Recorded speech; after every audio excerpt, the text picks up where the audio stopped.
Hey guys, welcome to my channel, Beyond the Veil Tarot. I haven't done one of these videos in so long. It's random thoughts that come into my mind, and I kind of just share it with you guys to kind of connect on a personal level. But with this one, I want to talk about what I admitted in a reading I just posted, the Twin Flame Reunion Alignment video. I had said that I was a divine masculine, and when my twin and I came in contact with each other, we kind of pieced it together that we were the opposite in the connection. Now I want to explain to the divine feminines, because I feel like I was able to connect with you guys in the beginning of my journey, because I thought I was a divine feminine. And I went through a lot of that aspect of healing my feminine energy, and it allowed me to progress in my spiritual awakening. And then I came to a block, like a standstill, not so much a block, but like a very much a standstill.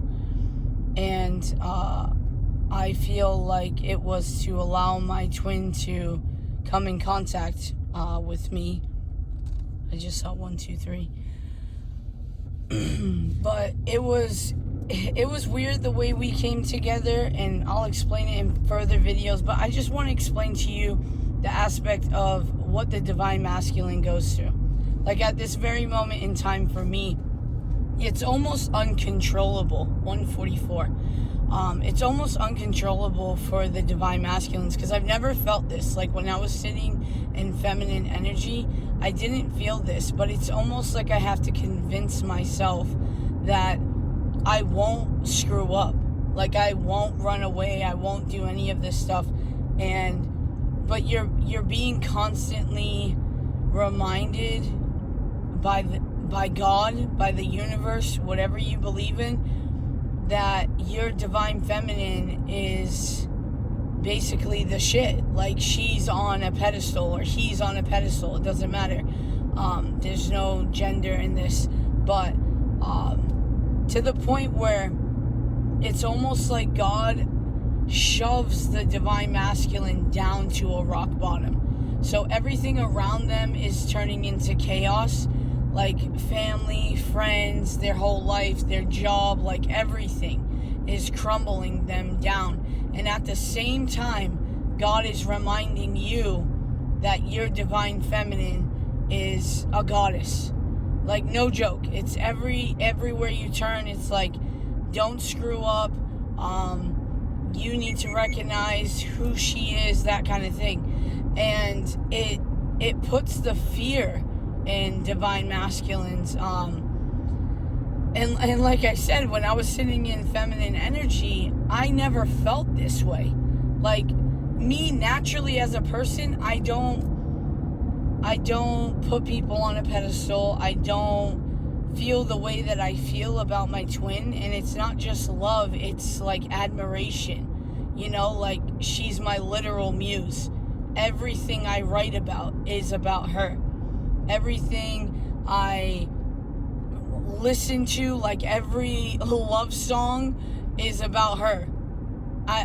It's so crazy, but it almost feels like an obsession, to where it scares divine masculines to want to push away and run away. And I understand why they would want to.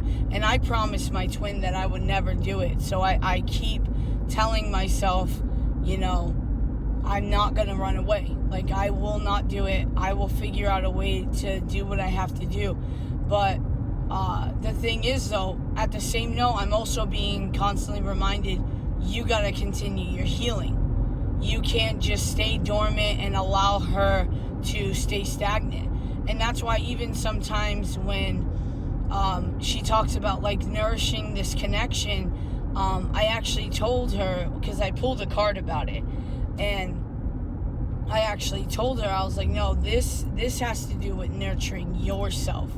And that's the thing, divine feminines, it really is no joke. When you hold your boundaries firm, even and mind you, let's put this out here. you holding your boundaries firm has nothing to do with you expressing love.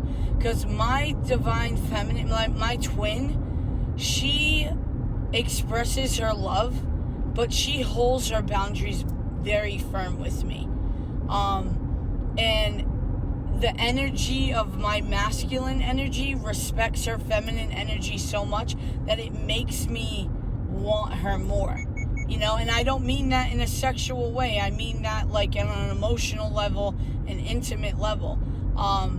So I know it seems counterproductive, like if you hold your boundaries and, how is the divine masculine going to come? But I'm telling you guys, because even when I reached out to my twin, when we started actually officially talking before we started dating, I was the one that was called to reach out to her. She already had it in her mind, like that there was some kind of connection, and then she tried, and I was like in a situation where I was flirting with a bunch of girls online. I was talking to another girl. I was separated from my wife.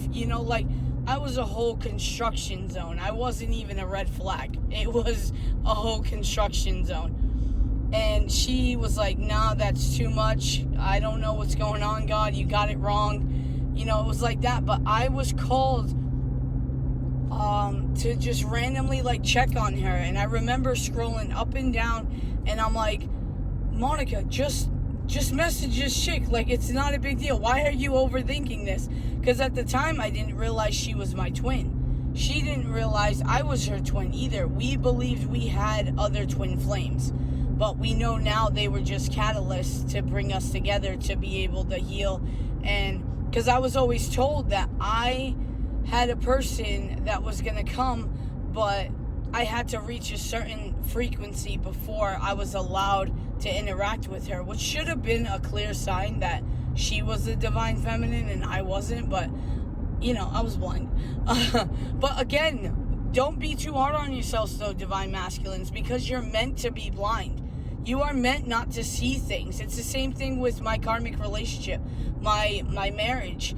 I was blinded until I spoke the words, God, show me what I'm not seeing, and then it just became a flood of a bunch of shit. So it's very difficult for divine masculines, and I'm not saying that it's not difficult for feminines, okay? I'm not saying that at all, because with my catalyst, I was the divine feminine. So I went through that aspect of it. And I'm actually very grateful that I'm able to connect with both sides.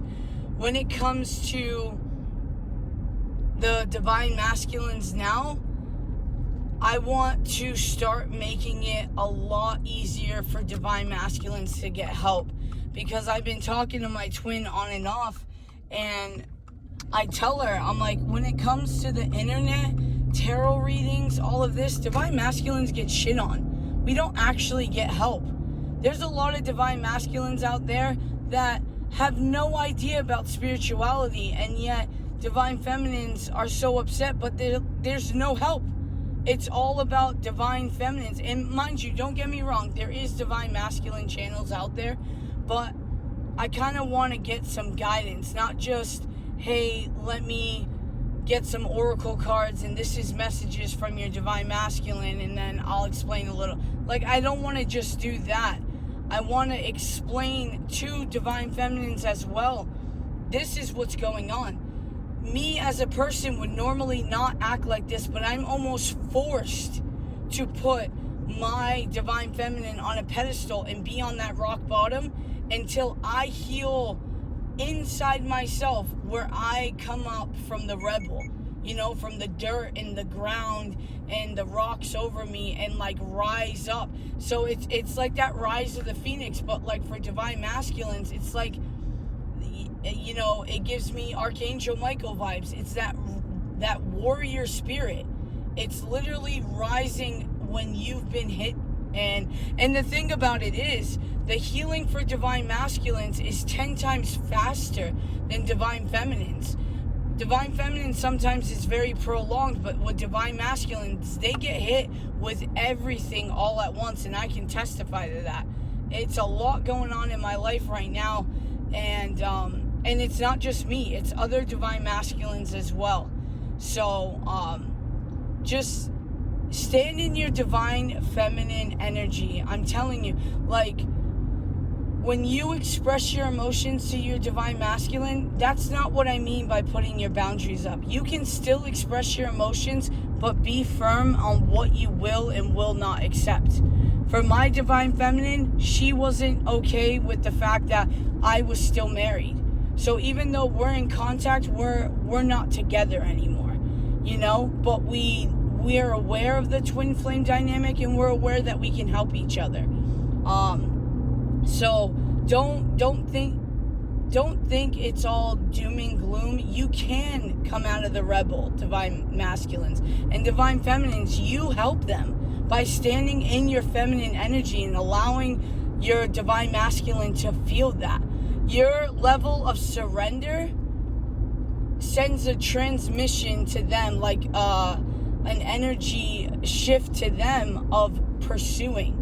So when you're surrendering and accepting fully with, you know, your heart open, it sends your masculine to want to heal. Because a part of me also was like, you know, I should want to heal for myself. I should want to get healthier for myself. And then it hit me today earlier, and I'm like, you know, what's wrong with doing it for her? You know, like, what's so wrong about wanting to be the best version of myself for the love of my life? And in turn, it may just end up being, and I know it will be, it will end up being where it's about me. Like, I'm doing it for me. But if the start, that determination, that motivation is, you know, someone that I've loved in every single lifetime, I don't see anything wrong with that. I'm good with that, you know? And I understand why God makes you see the divine feminine in the light that divine masculine see them and puts them on a pedestal. It's to remind the divine masculine, don't ever forget how it felt when you thought you could lose her. Because every day, guys, I am reminded that she is not owed to me.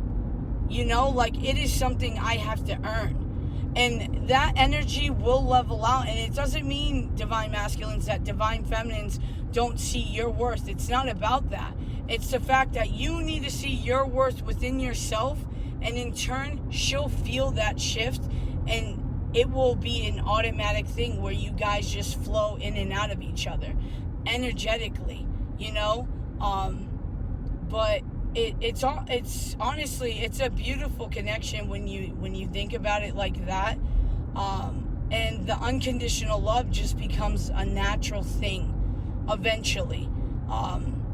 Once we get past the mindset saying you're not good enough, you know what I mean?